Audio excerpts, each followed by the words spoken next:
Hello दोस्तों, स्वागत है आपका एक नई वीडियो में। जैसा कि आपको पता है, यहाँ पर 30 डेज 30 वीडियो चैलेंज चल रहा है। डेली आपके लिए लेके आ रहा हूं एक एक करियर काउंसलिंग वाली वीडियो। आज हम लोग बात करने वाले हैं बैचलर इन कंप्यूटर एप्लीकेशंस का मतलब बीसीए के बारे में। बहुत सारे लोग 12th के बाद ये सोचते हैं यार बीसीए कर लें, किस तरीके से करें, करेंगे तो क्या फायदे होने वाले हैं। आज कंप्लीट डिटेल डिस्कशन हम लोग करने वाले हैं। चैनल पर नए हैं तो सब्सक्राइब कर लीजिए, क्योंकि बहुत अच्छी अच्छी वीडियो इस चैनल पर लगातार अब आ रही हैं। देखिए 6 पॉइंट्स हम आपको समझाने की कोशिश करेंगे, ठीक है। नंबर 1, इसमें आपको ऑल अबाउट कंप्यूटर्स यानी कंप्यूटर से रिलेटेड जितनी भी जानकारी है, बड़े से बड़े लेवल की प्रोग्रामिंग है या फिर वेबसाइट डेवलप करना या जो भी कुछ है, ठीक है, वो सब कुछ आपको सिखाया जाएगा। यानी ऑल अबाउट, हमने एक बार में लिख दिया है ऑल अबाउट कंप्यूटर्स का मतलब कंप्यूटर से रिलेटेड पूरी जानकारी आपको मिलेगी इसमें, ठीक है। नंबर 2 फायदा क्या है यहां पर, सॉफ्टवेयर ओरिएंटेड। यानी सॉफ्टवेयर का मतलब क्या है, आपको सॉफ्टवेयर डेवलप बहुत सारी चीजें सिखाई जाएंगी। मतलब कुल मिला के दोनों आपस में आप कनेक्ट कर सकते हैं। कंप्यूटर से रिलेटेड जितनी भी चीजें हैं वो आपको सीखने को मिलेंगी। वो चाहे फिर यहाँ पे हमने बहुत कुछ लिख रखा है, कंप्यूटर प्रोग्रामर होते हैं, वेब डेवलपर होते हैं, सॉफ्टवेयर डेवलपर होते हैं, वो सारे के सारे इसी के अंतर्गत आते हैं। यानी सरल भाषा में कहें तो कंप्यूटर से रिलेटेड A to Z जानकारी अगर आपको चाहिए, आपको टेक्निकल फील्ड में जाना है, आपको शौक है, तब आप बीसीए को कर सकते हैं, ठीक है। अब इसमें करियर के ऑप्शंस क्या है, तो करियर ऑप्शन बहुत है इसमें, जितने गिने जाए। कुछ हमने लिखे हैं, सॉफ्टवेयर इंजीनियर लोग कहलाते हैं, प्रोजेक्ट मैनेजर, सिस्टम एडमिनिस्ट्रेटर, ठीक है। उसके बाद इंफॉर्मेशन मैनेजमेंट वाले होते हैं वो सारे के सारे, computer programmer, web developer, software developer, और भी बहुत सारे लॉट ऑफ हैं, ठीक है। लेकिन कुल मिलाकर हमने यहाँ पे कुछ लिख दिए हैं।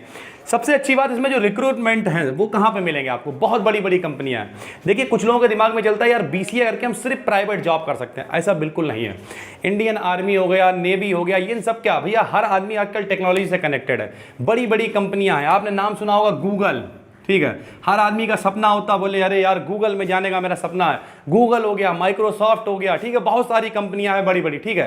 तो अगर आपको उनमें जाना है तो आपको क्या करना, बहुत बढ़िया बढ़िया, ये तो पैकेज स्टार्टिंग अगर फ्रेशर भी है, लाखों रुपए आपकी सैलरी है, ठीक है। उसके बाद गवर्नमेंट में आप कैसे जा सकते हैं, जो इंडियन आर्मी है उनका अपना एक आईटी डिपार्टमेंट है। आईटी का मतलब क्या है, इंफॉर्मेशन टेक्नोलॉजी, ठीक है।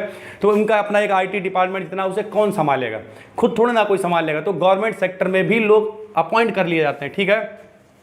Good option for further studies, further का मतलब इसके बाद भी फिर आप बहुत सारी स्टडीज कर सकते हैं। अगर आपने बीसीए कर लिया, इसके बाद आप एमएससी कर सकते हैं आईटी से, ठीक है, एमसीए कर सकते हैं। और अगर आपके पास एमसीए डिग्री, फिर तो आपके पास और ज़्यादा बेनिफिट हो गया, क्योंकि आपने बीसीए किया तभी आपको बहुत जानकारी हो जाएगी। फिर अगर एक एडिशनल डिग्री साथ में कुछ भी कर ली, चाहे वो एमएससी आईटी से कर लिया है, एमसीए कर लिया या कुछ भी, तो फिर समझ लिया आपकी चांदी है। लेकिन इतना भी आसान नहीं। कुछ लोग सोच रहे हैं आपने बहुत तारीफ कर दी, तो 2-3 बातें हम क्लियर कर दे रहे हैं। जब भी कभी इस टाइप का आप कोई भी कोर्स करें तो सबसे पहले आपका टारगेट क्लियर होना चाहिए। नंबर 1 पॉइंट क्या है, टारगेट बिल्कुल क्लियर होना चाहिए, आपको उसमें इंटरेस्ट होना चाहिए। ये नहीं कि मौसा ने कह दिया कि भैया ये करना है तो करने लगे। सबसे पहले अपना टारगेट क्लियर करिए। नंबर 2 और मोस्ट इंपॉर्टेंट, आपका अगर कॉलेज अच्छा नहीं है तो फिर ये सारे कोर्सेज आपको बहुत दिक्कत कर सकते हैं, क्योंकि अगर कॉलेज अच्छा नहीं है, कॉलेज की रैंकिंग बढ़िया नहीं है, तो फिर क्या होगा, वहाँ के प्लेसमेंट नहीं होंगे। और प्लेसमेंट नहीं होगा तो फिर आप केवल, क्योंकि सीधी सी बात चलिए, प्लेसमेंट तो अलग की बात है, वहाँ पे आपको कायदे से सीखने को ही नहीं मिलेगा।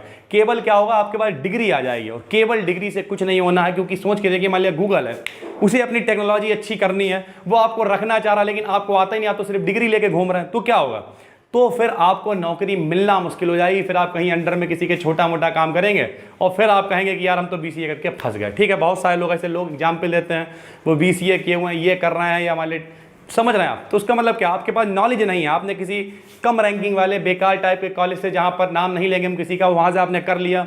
करने के बाद क्या हुआ, आपके पास जानकारी नहीं है, सिर्फ डिग्री लेके घूम रहे हैं, तब आपके लिए बहुत समस्या होगी। फिर तो हम कह सकते हैं 10,000 भी मिलने बड़ी मुश्किल वाली बात, ठीक है। आखिरी में लिखा हुआ गुड सैलरी पैकेज, हमने पहले ही कवर कर दिया है। गुड सैलरी पैकेज का मतलब, अब आप गूगल में करेंगे, माइक्रोसॉफ्ट, तो लाखों रुपए स्टार्टिंग में मिलते हैं फ्रेशर लोगों को ही, ठीक है। और कहीं कोई एडिशनल डिग्री है, एमसीए, तो चांदी है फिर। लेकिन ये सब करने से पहले उम्मीद करते हैं बात तो आपको पूरी समझ में आ गई होगी, लेकिन हम हर बार एक ही बात कहेंगे, कोई भी प्राइवेट कोर्स जो आप करने जा रहे हैं, ठीक है, चाहे बीसीए हो गया है, पॉलिटेक्निक हो गया है, किसी भी तरीके के, हर रोज आपको एक वीडियो दे रहे हैं हम, तो जब भी कभी आप इस टाइप का कोर्स करने जाएं, एक चीज का आपको विशेष ध्यान रखना है कि जिस कॉलेज से आप कर रहे हैं उस कॉलेज की जो खुद की वैल्यू है वो अच्छी होनी चाहिए, ठीक है। वहाँ पर वैल्यू अच्छी का क्या मतलब है, वहाँ पे कोई सोने के लगे होंगे सीट, ऐसा नहीं है। वैल्यू अच्छी होने का मतलब ये है कि वहाँ पर जो भी व्यवस्थाएं हैं, व्यवस्था मतलब आपको सीखने को मिलना चाहिए। पता चला आपने डिप्लोमा कर लिया, सॉरी डिग्री कर ली है ऑल अबाउट कंप्यूटर्स, और बोले यही नहीं मालूम है कंप्यूटर की स्पेलिंग क्या है, तो फिर इस तरीके से क्या होगा, फिर आप आराम से खाली डिग्री लेके घूमिए, कोई वैल्यू नहीं है। ठीक है, तो अगर आप आईटी सेक्टर में जाना चाहते हैं, इंफॉर्मेशन टेक्नोलॉजी के बारे में जानकारी, कंप्यूटर के बारे में इंटरेस्ट रखते हैं और एक अच्छा सपना देखते हैं गूगल, माइक्रोसॉफ्ट टाइप कंपनियों से जुड़ने का, तो बीसीए कोर्स काफ़ी अच्छा है। बहुत ज़्यादा महंगा भी नहीं होता है हालांकि, लेकिन हाँ ठीक ठाक है, एवरेज से तो महंगा ही है, आम आदमी की पहुँच से थोड़ा सा महंगा। ठीक है, लेकिन कोई दिक्कत नहीं है, आप इसे अगर करते हैं तो फिर आप अगर अच्छी तरीके से करते हैं कहीं अच्छी जगह से, तो फिर क्या होगा, जुड़िए फिर गूगल से, माइक्रोसॉफ्ट से, ऐसे बड़ी बड़ी कंपनियों से आप जुड़ सकते हैं। और केवल गूगल, माइक्रोसॉफ्ट ही नहीं, बहुत सारी, क्योंकि चारों तरफ हर आदमी के पास कंप्यूटर टेक्नोलॉजी तो है ही, उसे मैनेज करने के लिए उसे व्यक्ति तो चाहिए ही है, क्यों ना वो आप हो जाएंगे। और काफ़ी अच्छी अच्छी सैलरी, स्टार्टिंग में भी लोगों को 30-30, 40-40 हज़ार रुपये मिल जाते हैं। ठीक है, उम्मीद करते हैं पूरी बात आपको क्लियर हो गई होगी। लास्ट में जाते जाते एक बात ये कहेंगे, केवल डिग्री करने के लिए इस कोर्स को मत कीजिए, क्योंकि अगर आपने किसी ऐसे वैसे कॉलेज से कर लिया, सिर्फ डिग्री कर ली, तो फिर आपको पछताना पड़ सकता है। अपने पैशन को बाहर निकाल के लाइए, अगर आपको इंटरेस्ट है कंप्यूटर वगैरह में, उसे बाहर निकाल के लाइए और फिर ये कोर्स करिए, ताकि फिर आप अच्छी अच्छी कंपनियों में सपना बनाइए कि हमें एक दिन गूगल में जाना है, सपना बनाइए कि एक दिन हमें माइक्रोसॉफ्ट में जाना है, और फिर अपने पैशन को बाहर निकाल के लाइए, सीखिए और फिर देखिए आपकी स्टार्टिंग ही कैसे लाखों से होती है। उम्मीद करते हैं आपको पूरी जानकारी समझ में आ गई होगी। इसी तरीके की इन्फॉर्मेशनल वीडियोस के लिए चैनल को सब्सक्राइब कीजिए। हम मिलते हैं आपसे एक और वीडियो में कल नए के साथ। अगर आपको कोई और की कोर्स की जानकारी चाहिए तो नीचे कमेंट करके आप पूछ सकते हैं, अगले 30 दिन के अंदर आपको उस कोर्स पर भी जानकारी मिल जाएगी। तब तक के लिए जय हिंद, जय भारत।